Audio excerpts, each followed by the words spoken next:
चलो let's start. तो last class में हमने इक्विलिब्रियम कांस्टेंट निकाला था नर्स्ट इक्वेशन, है ना। इक्विलिब्रियम कांस्टेंट निकाला था फ्रॉम नर्स्ट इक्वेशन। क्या था वो लास्ट एक्सप्रेशन? हमने देखा था ना कि एट इक्विलिब्रियम दोनों इलेक्ट्रोड पोटेंशियल्स क्या हो जाएंगे? बराबर। तो ईएमएफ ऑफ द सेल क्या हो जाएगा? जीरो। तो हमारा नर्स्ट इक्वेशन में E cell is equals to E not cell होता है ना, तो ई सेल जीरो हो जाएगा। तो आपका अल्टीमेटली फॉर्मूला क्या बना था? E not cell is equals to R T upon N F L N K C. ऐसा कुछ लिखे थे formula, E not cell is equals to R T upon N F L N K C, right. जहां पे आप L N को replace करोगे, R की वैल्यू डालोगे, T298 केल्विन लोगे, एफ की वैल्यू पुट करोगे, तो अल्टीमेटली आप इसको ऐसा भी लिख सकते हो 0.0591 upon N log of K C. Clear है? लॉग ऑफ आ गया। यहां पे सब आ चुका है वैल्यू ना, 2.303 में मल्टीप्लाई हो चुका है। ये 0.059 का मतलब क्या है? R into T into 2.303 upon 96,500, उसका वैल्यू है ये 0.0591। ये याद रख सकते हो ना, क्योंकि कई बार हमको कैलकुलेशन करने की जरूरत नहीं पड़ेगी फिर इसकी। अगर 298 केल्विन दिया है टेम्परेचर, तो we can directly take this value and take the log. ठीक है, तो इसके बेसिस में क्वेश्चन उसको अपन करते हैं, फिर हम आगे वो गिब्स एनर्जी वाले में चलेंगे। ठीक है, क्वेश्चन देखना क्या है, ये आपके सॉल्व एग्जांपल ही होगा शायद, देखना एनसीईआरटी का। कैलकुलेट द इक्विलिब्रियम कांस्टेंट यानी कि केसी निकालना है of the reaction copper plus 2 Ag positive give Cu2 positive plus 2 Ag, जिसका ई नॉट सेल आपको दिया हुआ है 0.46 वोल्ट। तो फॉर्मूला अभी जो लगाए वही यूज करना है अपन को। E not cell is equals to 0.0591 upon कितने इलेक्ट्रॉन्स इन्वॉल्व है? 2, right, log of K C, that's it. E not cell आपका दिया हुआ है 0.46 इंटू 2, इधर से जो क्रॉस मल्टीप्लाई करोगे तो 2 उधर जाएगा और 0.0591 नीचे आएगा, is equals to log of KC. मैंने क्या बोला था? केसी निकालने के लिए क्या करना पड़ेगा? एंटी लॉग, है ना। तो KC is equals to antilog of, इसको सॉल्व करेंगे कितना आ जाएगा? ये मल्टीप्लाई करेंगे तो ये आपका हो जाएगा 0.92 अपॉन 0.0591। इसको सॉल्व करके बताओ तो कितना आ रहा है, फिर हम इसका एंटी लॉग निकालेंगे। इसकी वैल्यू बता दो बस मुझे, फिर मैं एंटी लॉग बताता हूं आप लोग को। पॉइंट हटा के डिवाइड करो उसको।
देखो क्या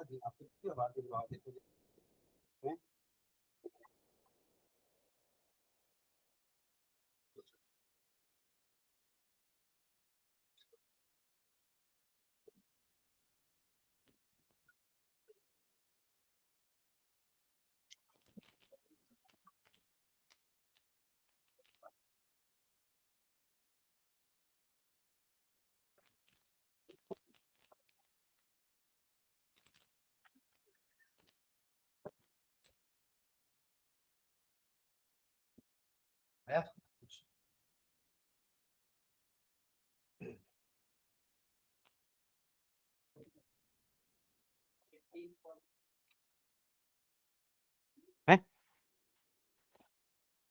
15 पॉइंट समथिंग हो जाएगा। हाँ, और आगे निकालना है 2-3 पॉइंट अपन को, वो निकालना है ना एंटी लॉग।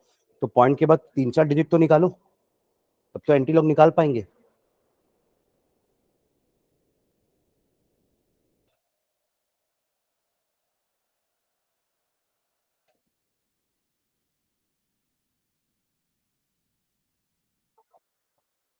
आलस मत करो ना कैलकुलेशन करने में।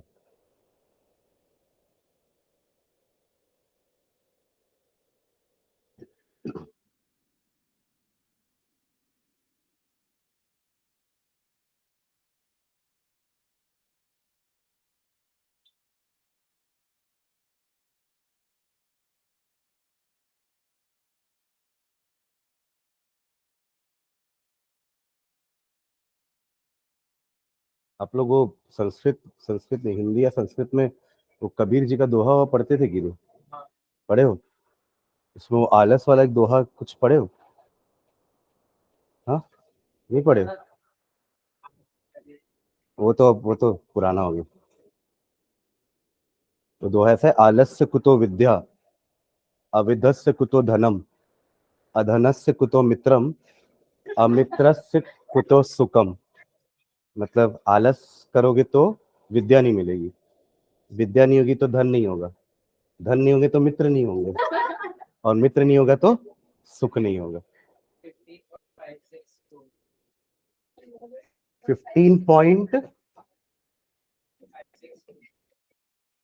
15.5668 ऐसा कुछ होगा, देखना एनसीईआरटी में क्या लिखा हुआ है कि डायरेक्टली 68, यही सिर्फ 2 ही डिजिट है।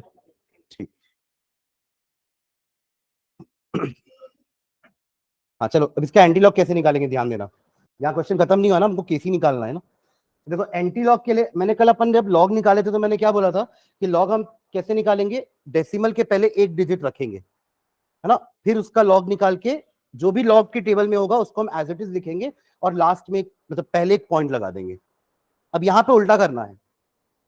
15.5668 का आप एंटीलॉग नहीं निकाल सकते क्योंकि एंटीलॉग आपका टेबल ना कुछ ऐसा रहता है, पॉइंट से चालू होता है, 0.00, 0.01, लाइक वाइज 0.48, है ना। तो इसका एंटीलॉग निकालने के लिए आपको पॉइंट के पहले कोई डिजिट नहीं चाहिए। आप समझ रहे हो मैं क्या बोल रहा हूं? अभी हमारे पास पॉइंट के पहले 15 लिखा हुआ है ना, पॉइंट के पहले 15 है ना। एक्चुअली एंटीलॉग का मतलब क्या होता है, आप इस चीज का 10 टू दी पावर करना चाह रहे हो। क्या करना चाह रहे हो? 10 टू दी पावर। अब देखो 10 टू दी पावर 3 होता तो आप 1000 लिख देते। अब 10 टू दी पावर 15 पॉइंट क्या लिखोगे आप? 10 टू दी पावर 15 भी बस होता तो 1 के बाद 15 जीरोस लगा देते, ये उसका मीनिंग होता है। पर व्हाट डज दिस मीन? तो इसलिए इसके लिए टेबल निकली हुई है। तो इसमें आप क्या करोगे, इसको आप 2 पार्ट में स्प्लिट कर सकते हो। 10 टू दी पावर 15.5668 है ना, we can split this into 2 part like this. 10 to the power 15 अलग कर दो, इनटू 10 टू दी पावर 0.5668 को अलग कर दो। कर सकते हैं ऐसा? इंडाइसेस में पढ़ते हैं ना अपन की, अगर नीचे बेस सेम है तो अपन पावर ऐड कर सकते हैं। ऐसा सही है? हाँ या ना? ठीक है, अब इसको ऐसे ही रहने दो और इसका निकाल लो एंटीलॉग। 0.56 का 6 और 8 देखेंगे तो देखो कैसे। 0.56 का 6 और 8 का मतलब क्या है? 0.56 का 6, ये एक्चुअली पहला कॉलम 0 का होता है, 0 1 2 3 4 5 6, ये है 6 का कॉलम। और यहाँ पे होता है मीन डिफरेंस। ठीक है, जैसे यहाँ ऊपर टॉप में लिखा होगा, इसमें नहीं लिखा है, एक सेकेंड, लॉग की टेबल में लिखा होगा, देखो ये मीन डिफरेंस होता है। और यहाँ पे आपका 0 से लेके 9 तक चलता है, आप लोग के पास तो है ना टेबल, उसमें देखो एक बार। तो हमें क्या देखना है? 0.56 का 6 और 8। तो 0.56 का 6 क्या है देखो, 0.56 का 6 3681, और 8 का मीन डिफरेंस 7 है ना। तो ऐड कर देंगे दोनों को। कल हमने जो नंबर निकाला था लॉग का उसमें ज्यादा डिजिट थे नहीं, तो अपन सिर्फ यही देख के खत्म कर दिए थे ना, मीन डिफरेंस की जरूरत नहीं पड़ी थी। बट यहाँ मीन डिफरेंस भी ऐड होगा, तो that will be equal to 3688। और लिखने के बाद एक डेसिमल के, एक डिजिट के बाद डेसिमल लगाना है। जस्ट उल्टा करते हैं वहां पे, ध्यान देना। लॉग निकालने के लिए मैं नंबर को इस फॉर्म में लेके आता हूं, और लिखते समय हम क्या करते हैं, डेसिमल के पहले कोई डिजिट नहीं रहेगी, ऐसा आंसर को रिप्रेजेंट करते हैं। और इसमें जस्ट अपोजिट, लिखने के समय डेसिमल के पहले कोई डिजिट नहीं रहेगी और आंसर लिखने के बाद डेसिमल के पहले एक डिजिट रखना है, दैट इज 3.6। इसको आप अप्रोक्सीमेट 3.7 कर सकते हो। तो फाइनली आपका आंसर क्या आ जाएगा, 3.7 into 10 to the power 15. This will be the answer. KC. Clear है? वही ना आंसर 3.7 कि 3.668 लिया है पूरा, 3.92 आ रहा है, ऐसा क्यों डिफरेंस? अच्छा 56 ही लिया है ना उसने, हाँ ठीक है ठीक है ठीक है। तो उस हिसाब से क्या बोले, दिखाना एक बार सॉल्व एग्जांपल में। 0.56 ही लिया है ना बस, 15.56 लिखा ना, तो 56 का 0 बस लिया है उसने, 3631। तो 3.6 आना चाहिए तब भी, 3.9 कैसे आ रहा है?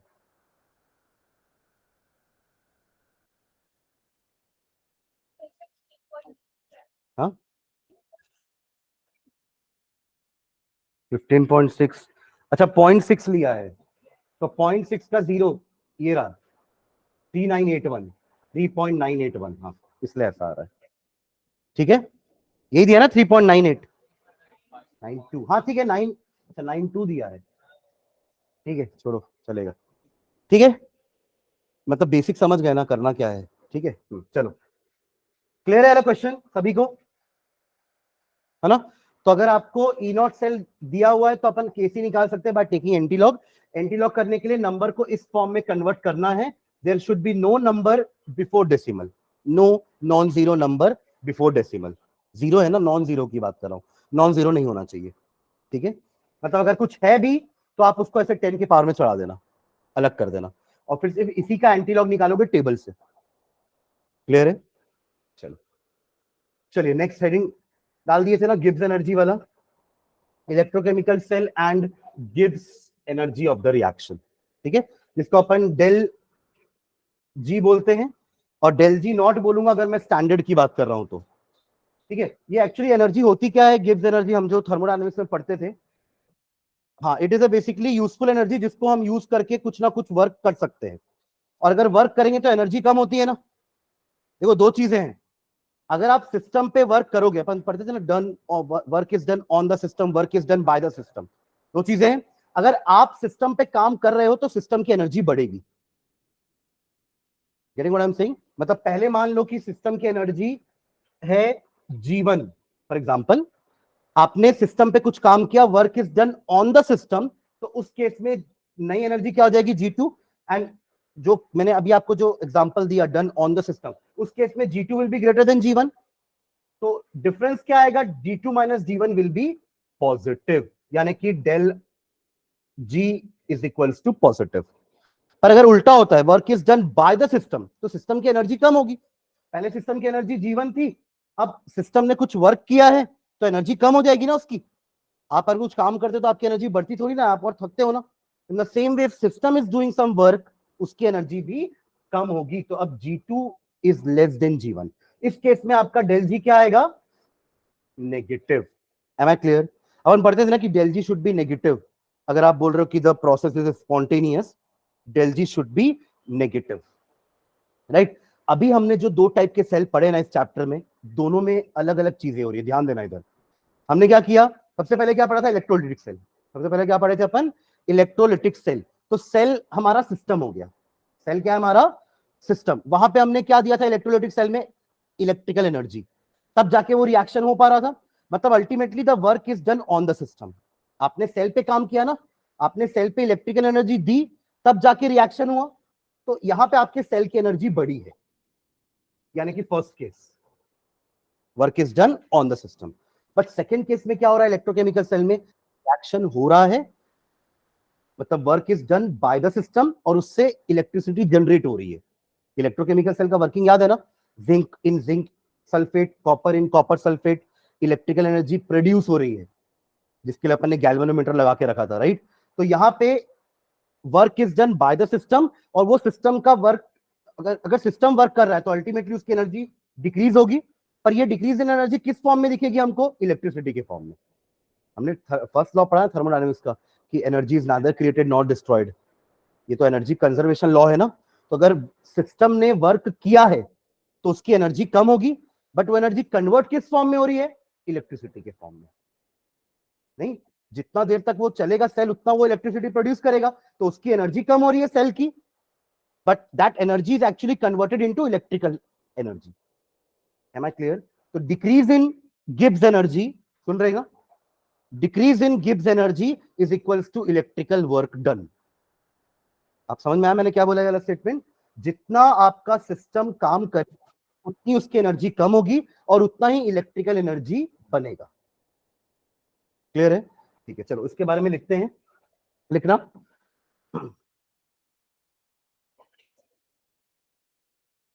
When a cell reaction takes place, when a cell reaction takes place, when a cell reaction takes place, electrical energy is produced. When a cell reaction takes place, electrical energy is produced. When a cell reaction takes place, electrical energy is produced. Electrical energy is produced. Full stop. The electrical work done, the electrical work done, the electrical work done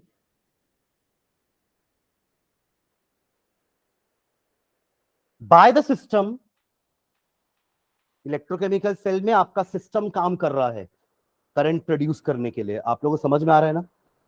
electrochemical cell यानी कि galvanic cell में your cell यानी कि your system is working to produce electrical energy, electricity. समझ रहे हैं? मतलब the work is done by the system, और जब सिस्टम वर्क करेगा तो उसकी एनर्जी कम होगी, यानी गिव्स एनर्जी डिक्रीज होगी, यानी कि नेगेटिव। ठीक है, और यही डिक्रीज इन गिव्स एनर्जी रिफ्लेक्ट होगा किस फॉर्म में? इलेक्ट्रिसिटी के फॉर्म में, इलेक्ट्रिकल एनर्जी के फॉर्म में। Am I clear? ठीक है, तो क्या the electrical work done by the system, system के ब्रैकेट में सेल लिख लेना। सिस्टम सिस्टम हम वहां बोलते थे थर्मोडायनामिक्स में, बट यहां उस सिस्टम की जगह हमारा क्या है?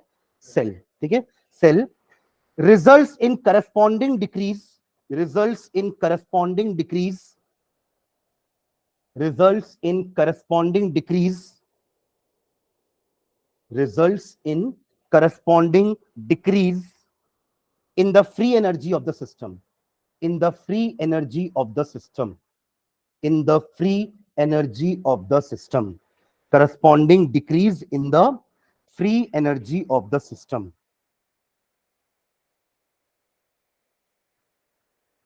That is electrical work done is equals to electrical work done is equals to decrease in free energy. ये स्टेटमेंट समझ में आ रहा है? हाँ, इलेक्ट्रिकल वर्क डन कितना होगा? जितना एनर्जी का डिक्रीमेंट हुआ है, decrease in gives free energy.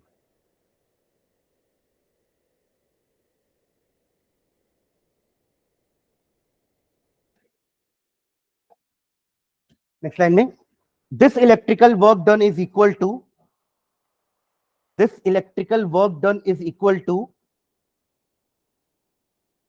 This electrical work done is equal to,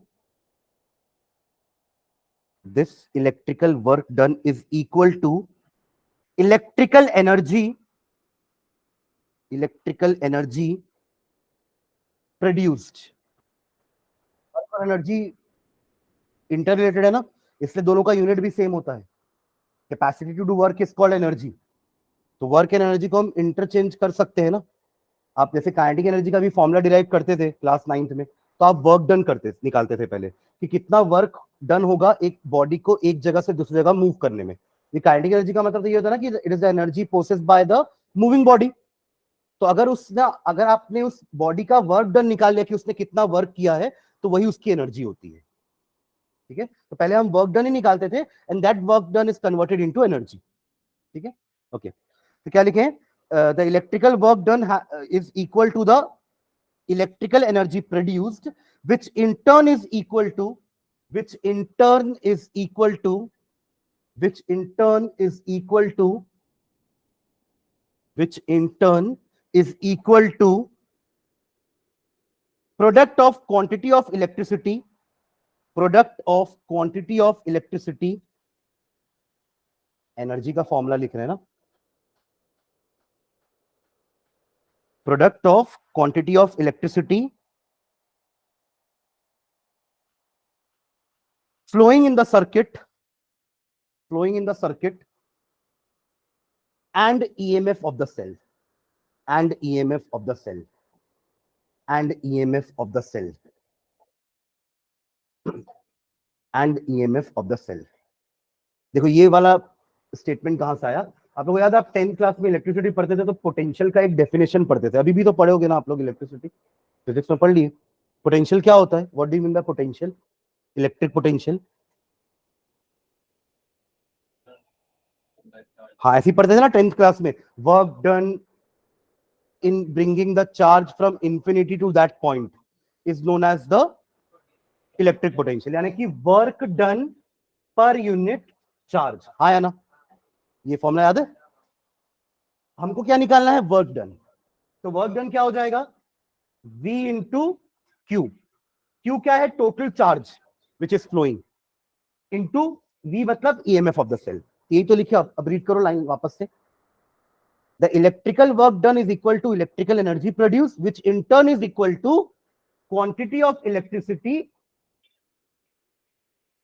flowing in the circuit and the EMF of the cell. समझ गया ना ये लाइन कहां से आई है? W is equals to V into Q.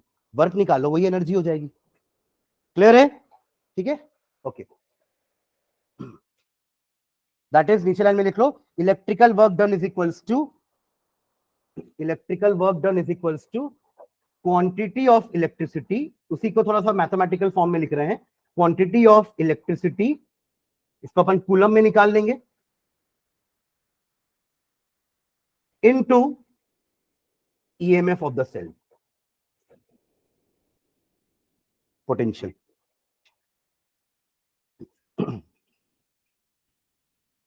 Potential, ठीक है। जिसको आप और आगे लिख सकते हो, इसकी जगह क्या आ जाएगा? क्वांटिटी ऑफ इलेक्ट्रिसिटी की जगह N इंटू एफ लिख सकता हूं क्या? देखो, N इंटू एफ लिख सकते हैं, number of moles of electron, और एक मोल का चार्ज F होता है। आया ना? मतलब अगर 2 मोल इलेक्ट्रॉन्स है तो टोटल चार्ज कितना हो जाएगा? 2F। अगर 4 मोल इलेक्ट्रॉन है तो टोटल चार्ज कितना हो जाएगा? 4F। तो ये NF लिखना सही है, या मैं टोटल चार्ज बता देगा ना कि आपका टोटल चार्ज कितना फ्लो हो रहा है, number of electrons into Faraday. Clear है ये? और इसकी जगह अपन क्या लिखते हैं? E cell. अगर मैं स्टैंडर्ड की बात करूंगा तो ई नॉट सेल आ जाएगा। Am I clear? समझ में आ रहा है ना? इसको रटना नहीं है कि अपन यहाँ पे रटेंगे कि electrical work done NFE cell, अपन रट नहीं रहे, ठीक है। अपन एकदम बेसिक से चले कि इलेक्ट्रिकल वर्क का मतलब क्या होता है? V into Q. क्यू क्या होता है? Total charge. चार्ज मतलब कितने इलेक्ट्रॉन्स हैं, कितना मोल इलेक्ट्रॉन है, और उसको चार्ज में कन्वर्ट करना है तो फैराडे। एक मोल इलेक्ट्रॉन का चार्ज कितना होता है? 96,500। तो अगर 10 मोल इलेक्ट्रॉन्स है तो 10 इंटू एफ, इतना टोटल चार्ज हो जाएगा। That is our quantity of electricity in coulomb into EMF of the cell, E cell. Am I clear? ठीक है, तो ये आपका इलेक्ट्रिकल वर्क डन निकल गया। अब बस हमें इसको ऊपर पुट करना है हमारे डिक्रीज इन फ्री एनर्जी के साथ, हमारा फॉर्मूला आ जाएगा। यहां तक हो गया सबका? ठीक है, नीचे लिखना, hence minus del R G is equals to NF E cell. Minus क्यों लिखा हो, कोई बताएगा मुझे? Decrease in energy. जब भी एनर्जी डिक्रीज होगी तो ओवरऑल चेंज क्या आएगा? नेगेटिव। G1 बड़ा है G2 से, और आप जब चेंज निकालोगे तो G2 माइनस G1 करोगे, that will be negative. Minus del R G is equals to, यही इसी चीज को लिखे हैं वापस से। देखो ये था ना, इतना हमने निकाल दिया ये सारा, राइट। अभी ई सेल ही लिखो, अपन एक कंडीशन नीचे लिख देंगे कि under standard condition upon E not लिख देंगे, इसके ऊपर भी जी नॉट आ जाएगा।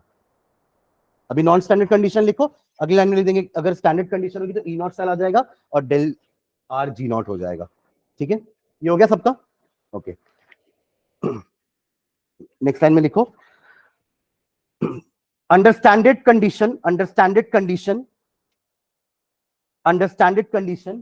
the above equation, under standard condition, the above equation can be rewritten as del R G naught is equals to NF E naught cell. Under standard condition, del R G naught is equals to NF E naught cell. हो गया?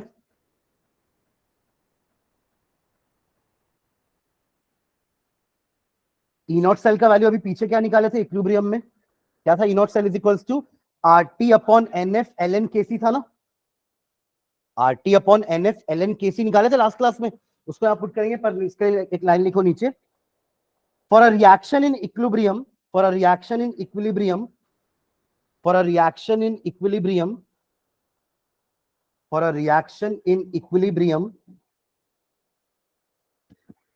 E not cell क्या होता है? लिख लो, E not cell is equals to RT upon NF LN KC, RT upon NF LN KC. अब ये वाली ई नॉट सेल की वैल्यू को ऊपर पुट कर दो डेल आर जी नॉट के फॉर्मूले में। आप लोग फॉलो कर रहे हो मैं क्या बोल रहा हूं? हमने ऊपर क्या लिखा सबसे पहले? डेल आर जी, ये आर का मतलब रिएक्शन होता है ना, आर मतलब रिएक्शन है ना, is equals to N F E not cell, ये हमने लिखा पहले। फिर इक्विलिब्रियम में ई नॉट सेल का वैल्यू क्या होता है?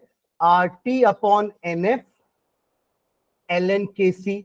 अब इस ई नॉट सेल की इस वैल्यू को ऊपर पुट कर दो, तो minus del R G not is equals to N F R T upon N F, N F cancel हो जाएगा, एल एन के सी, एन एफ कैंसिल, तो क्या बचा फाइनली? 2.303 लॉग कर देना, are T log of K C, this is your minus del R G naught. Del R G और K सी के बीच में रिलेशन भी निकाल लिए, ये भी इक्वेशन सही है ऊपर वाला, और इसी को हमने अगर केसी के टर्म्स में लिखना है तो ऐसे भी लिख सकते हैं। क्लियर है? ये पिछली क्लास का टॉपिक और अभी की क्लास का टॉपिक हमने कंबाइन कर दिया है। पिछली क्लास में हमने ये चीज निकाली थी, ये वाला सेकंड इक्वेशन, और आज हमने इसी चीज को अपने आज के इक्वेशन में पुटअप कर दिया। एनएफ एनएफ कैंसिल होगा ना, माइनस साइन भी इधर लेके आ सकते हो राइट साइड में, तो फाइनली आप लिख सकते हो del R G not is equals to minus 2.303 R T log of K C. 2.303 समझ में आ गया ना, एल एन से लॉग। चलो क्वेश्चन देखो, एक एनसीईआरटी का क्वेश्चन होगा, ये हो गया सबका? ये वाला एक क्वेश्चन होगा, देखो ध्यान से, यही वाला क्वेश्चन है क्या बुक में? एनसीईआरटी में देखो तो,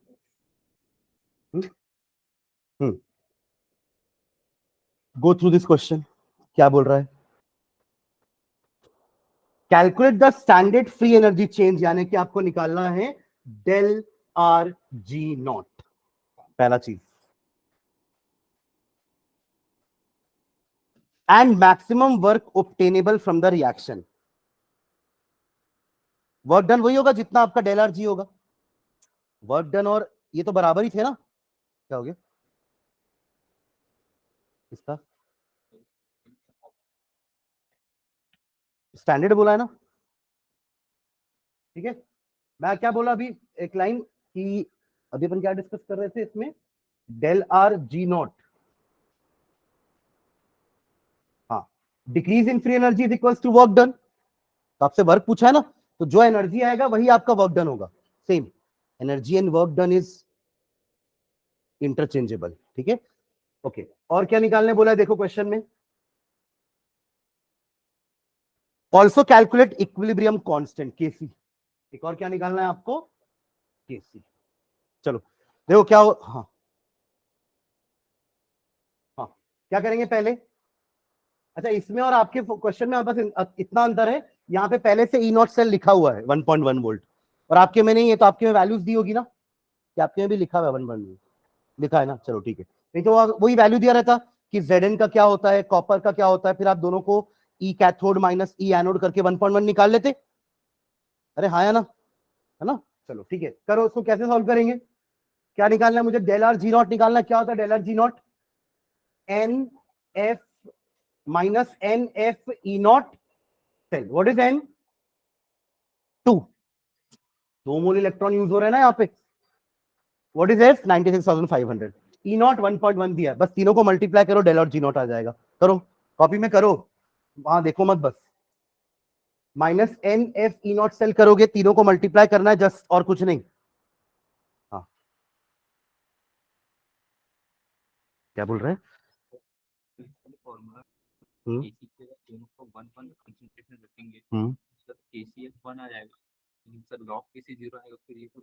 नहीं तो वो आप अभी नहीं रख सकते ना, ये केसी की जगह हम वो तभी रखेंगे जब वो इक्विलिब्रियम में होगा। ठीक है, हमने केसी लिखा ही है इक्विलिब्रियम के केस में। ठीक है,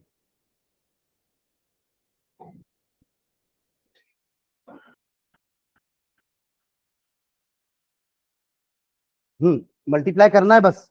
2 इंटू 96,500 इंटू 1.1, ये तो जल्दी हो जाना चाहिए।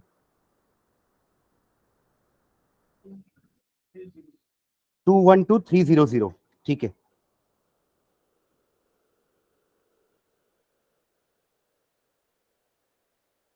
यूनिट भी तो कुछ होगी क्या?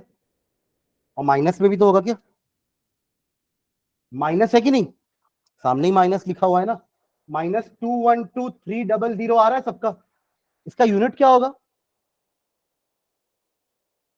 कूलम। चार्ज निकाल रहे हैं क्या अपन? क्या होगा? इसका यूनिट कूलम होता है, एनएफ का। एन तो एक इंटीजर है ना, और एफ का यूनिट कूलम है। Coulomb into volt. Coulomb into volt होता है जूल। है, ये था ना, V is equals to W by Q, आया ना? तो W is equals to V into Q लिखे थे ना। W का यूनिट क्या होता है? जूल। ये आपका वोल्ट, और ये कूलम। कूलम वोल्ट क्या होता है? जूल। नहीं समझ में आ रहा है क्या? हाँ, coulomb into volt is joule. Work का यूनिट जूल होता है ना, तो coulomb into volt is joule, और इसका यूनिट भी कूलम इंटू वोल्ट आ रहा होगा, तो जूल होगा ये। That is -212300 joules. या फिर आप इसको किलो जूल में भी रिप्रेजेंट कर सकते हो। कैसे? -212.3 किलो जूल लिख सकते हैं ऐसा। 1000 से डिवाइड कर दिया। अरे हाँ या ना? हाँ ठीक है ना, पर मोल में आ जाएगा, कोई दिक्कत नहीं। ये तो आपका मतलब नंबर ऑफ मोल्स में है ना। अरे एफ का मतलब होता है coulomb per mole. What is 1 F? Is 96,500 coulomb per mole. ये 1 मोल इलेक्ट्रॉन का चार्ज है ना, चलेगा। ये किलो जूल पर मोल भी लिख दोगे तो भी कोई ठीक दिक्कत नहीं है। ठीक है, यहां क्लियर है? यही वर्क डन होगा, है ना? यही आपका वर्क डन होगा ना, क्योंकि आपसे सेकंड पार्ट यही पूछा ना क्वेश्चन में कि मैक्सिमम वर्क ऑब्टेनेबल, ये है कि नहीं आप लोग को क्वेश्चन में? मैक्सिमम वर्क ऑब्टेनेबल नहीं है, ठीक है, छोड़ दो, पर यही होगा same. Energy and work are same. ठीक है, चलो सेकंड पार्ट देखो। Calculate the equilibrium constant for the reaction. अभी हमने एक इक्वेशन डिराइव किया था ना केसी और डेल आर जी के बीच में। क्या था वो equation? Del R G not is equals to 2 point minus ना, -2.303 आगे R T log of K C. Again मुझे केसी निकालने के लिए एंटी लॉग करना पड़ेगा। चलो करो उसको। जूल में दिया है आपका एनर्जी, तो 8.314 ले लेंगे आर। टेम्परेचर दिया है 298, नहीं दिया है तो 298 एज्यूम कर लेना। दिया है क्या? नहीं दिया है ना 298। हाँ, अच्छा इसमें है ही नहीं, क्या बात कर रहे हो? हाँ तो निकालो, पर अच्छी बात है, नहीं है तो हाँ जल्दी। आर की जगह 8.314 पुट करना, टी की जगह 298 केल्विन पुट करना, एंड यहाँ पे आपका 2.303 है। तीनों को मल्टीप्लाई करके इधर डिवाइड करेंगे डेल आर जी से, फिर एंटी लॉग निकालेंगे। तो पहले तीनों को मल्टीप्लाई करो, फिर डेल आर जी से डिवाइड करो, मतलब डेल आर जी को उनसे डिवाइड करो, है ना? And then finally anti log. मुझे बताना लॉग केसी का वैल्यू कितना हो रहा है, फिर हम एंटी लॉग निकालेंगे। व्हाट इज लॉग केसी?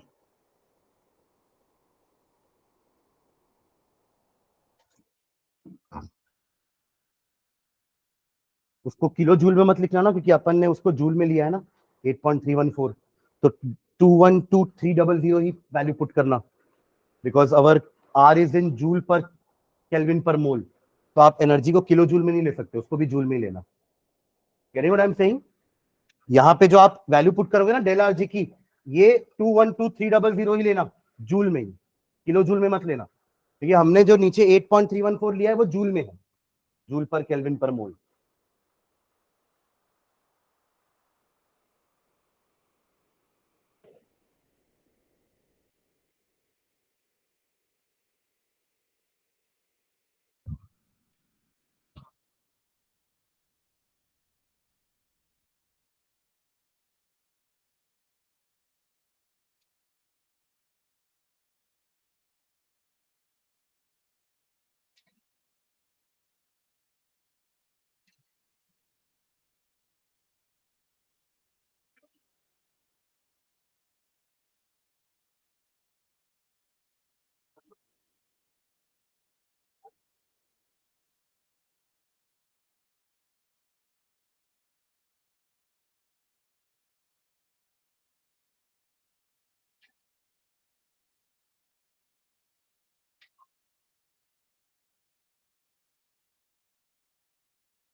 क्या हो गया?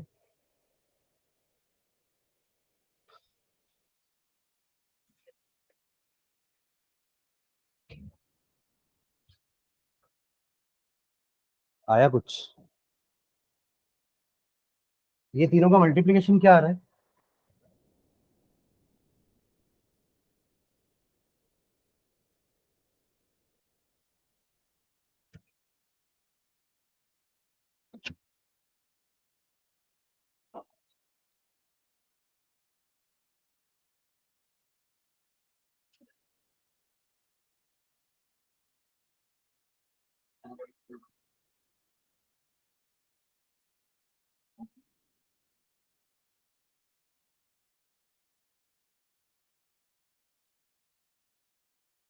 कुछ कैंसिल कैंसिल किया है क्या?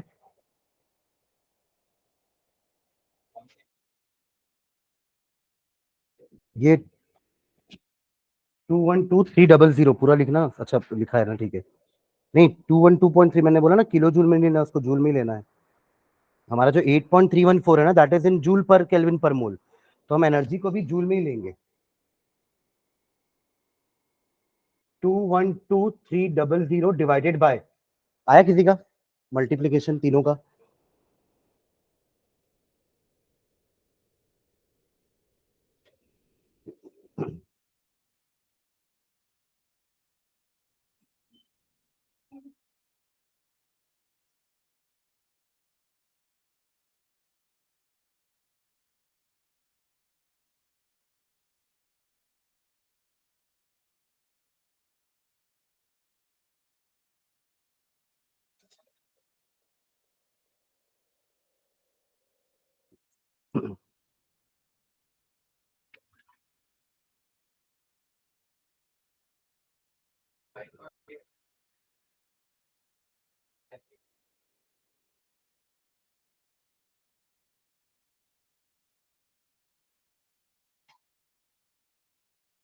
57 कुछ आएगा, 5705.85।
ये कुछ आएगा, देखो लॉग केसी की वैल्यू 37.2074 आएगी पूरा सॉल्व करने के बाद। अब क्या करेंगे इसको एंटीलॉग निकालने के लिए? डेसिमल के पहले मुझे कोई डिजिट नहीं चाहिए ना, नॉन जीरो। तो क्या करेंगे, 10⁻37 को अलग कर देंगे। जैसे अपन ने आज के क्वेश्चन में 10⁻15 को अलग किया था, वहां क्या आ रहा था, 15.5668 आ रहा था ना। आज जो सबसे पहला क्वेश्चन किए वहां क्या था, 15.5668 था। हमने 15 को अलग कर दिया था 10 में, और ये 0.5668 को अलग कर दिया था 10 में। वैसे इसको भी करेंगे। तो एंटीलॉग निकालना है, केसी क्या हो जाएगा आपका, चलो नेक्स्ट पेज में कर देता हूँ।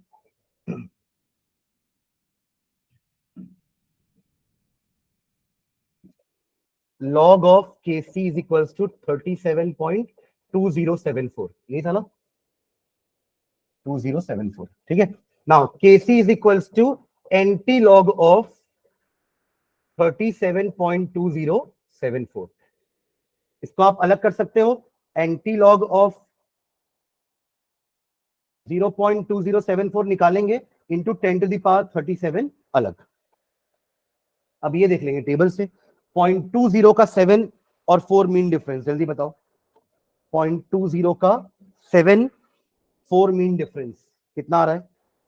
0.20 का 7 कितना है? 1611। ओके, एंड 4 मीन डिफरेंस, सबको ये सबको दिख रहा है ना, 1611। देखो ना भाई, हाँ 4 का दिखे ना मीन डिफरेंस, हाँ 1 है, तो 1612 हो गया।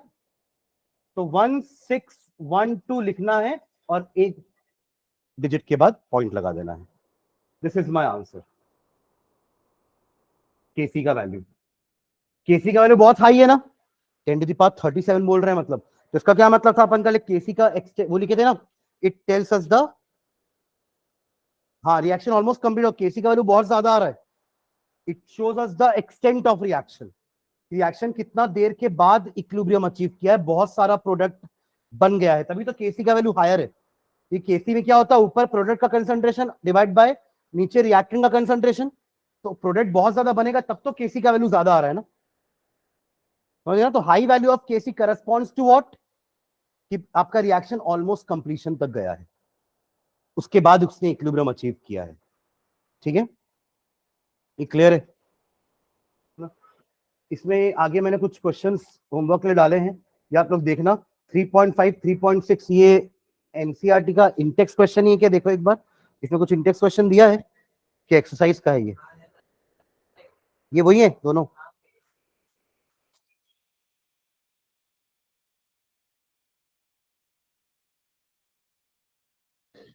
कहाँ है?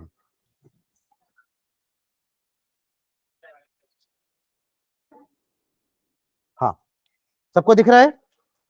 पेज नंबर 75 में 3.5 एंड 3.6 ये वही क्वेश्चंस हैं, है ना? नीचे दोनों के आंसर भी मैंने लिखे हुए हैं। ऊपर वाले में क्या करना है हमको? Calculate the EMF of the cell, E cell निकालना है। और ये इक्वेशन दिया हुआ है, देखो दोनों कंसंट्रेशन अलग अलग हैं, other than 1m, non standard condition. Nernst equation लिखना है इस इक्वेशन के लिए पहले आपको। E cell is equals to E not cell minus क्या था 0.0591 अपॉन 2 लॉग ऑफ केसी नहीं, Ni2 पॉजिटिव का concentration divided by Ag positive का कंसंट्रेशन का स्क्वायर, क्योंकि सामने 2 है। समझ गए ना? आया ना? तो ये दोनों आपको वैल्यूज दी हुई है, Ag पॉजिटिव का कंसंट्रेशन है, ये Ni2 पॉजिटिव का कंसंट्रेशन है। दोनों की वैल्यू यहां पुट करना, लॉग निकालना, इससे मल्टीप्लाई करना और ई नॉट सेल से माइनस कर देना। ई नॉट सेल क्वेश्चन में दिया हुआ है, इससे क्वेश्चन अपन लास्ट क्लास में किए हैं, ठीक है, जब अपन नर्स्ट इक्वेशन पढ़ रहे थे। तो first question is about Nernst equation. Second question जो अभी अपन के उस टाइप का है, आपको स्टैंडर्ड गिव एनर्जी निकालनी है, डेल आर जी नॉट निकालना है और फिर केसी निकालना है, जैसा अभी जस्ट किए। फर्स्ट पार्ट में आपने डेल आर जी निकाला है, 232 निकाले कि नहीं, N F E not cell करके, यहां भी वही करना है। ई नॉट सेल दिया है, एन 2 है ना, एफ पता है आपको, आ जाएगा, डेल आर जी आ जाएगा। फिर केसी निकालने के लिए एंटी लॉक करेंगे, ठीक है। तो ये 3.6 बनना चाहिए। ये एक्सरसाइज का है शायद 3.2, 3.3, 3.4, ये 3 एक्सरसाइज से क्वेश्चन, ये भी होमवर्क है। तो 2 वो हो गए, 3 ही हो गए, 5, ठीक है। ये सब आपका वही है, डेल आर जी निकालना है, केसी निकालना है, फिर इसका आपको ये वाला भी अपन किए हैं, वो इलेक्ट्रोकेमिकल सेल का जो एप्लीकेशन पढ़ रहे थे ना, कि कौन सा नेगेटिव चार्ज इलेक्ट्रोड होगा इसमें, जिंक और सिल्वर में। तो क्या हो रहा है, जिंक का ऑक्सीडेशन हो तो जिंक एनोड होगा, और सिल्वर का रिडक्शन हो रहा तो सिल्वर कैथोड होगा। What is the negatively charge electrode, कौन सा नेगेटिवली चार्ज इलेक्ट्रोड होता है? हाँ, एनोड, एनोड होता है ना कि जिंक, ठीक है। और ऐसे ही आपका फर्स्ट क्वेश्चन है, सबकी ई नॉट की वैल्यूज दी हुई हैं, आपको उनको अरेंज करना in the decreasing order of reducing power. Electrochemical series का ही हमने एक एप्लीकेशन पढ़ा था ना, कि to predict the oxidizing and reducing powers of various metals, non metals, तो ये उससे बन जाएंगे, ठीक है। This 2 questions are of that only, electrochemical series के ऊपर क्वेश्चन है, और ये वाला जो आज हमने किया, दोनों के लिए अलग अलग आपको डेल आर जी निकालना है और केसी निकालना है, पहले इक्वेशन के लिए और दूसरे इक्वेशन के लिए, ठीक है। चलिए, तो ये क्वेश्चन बना के आना, नेक्स्ट क्लास में हम इसको डिस्कस करेंगे। एक लास्ट टॉपिक आपका बच गया है, वो है, अच्छा ये और भी है क्या, भूल गया था, 3.17, 3.5। लास्ट टॉपिक हमारा चैप्टर का वो बैटरीज है, थ्योरी है। 2 टाइप की बैटरी होती है, प्राइमरी सेकेंडरी, एक चार्जेबल होती है, एक, हाँ, एक रिचार्जेबल होती है, एक रिचार्जेबल नहीं होती है, ठीक है। तो अपन इसको नेक्स्ट क्लास में देखते हैं, थ्योरी पार्ट है पूरा, ठीक है। चलिए, थैंक यू।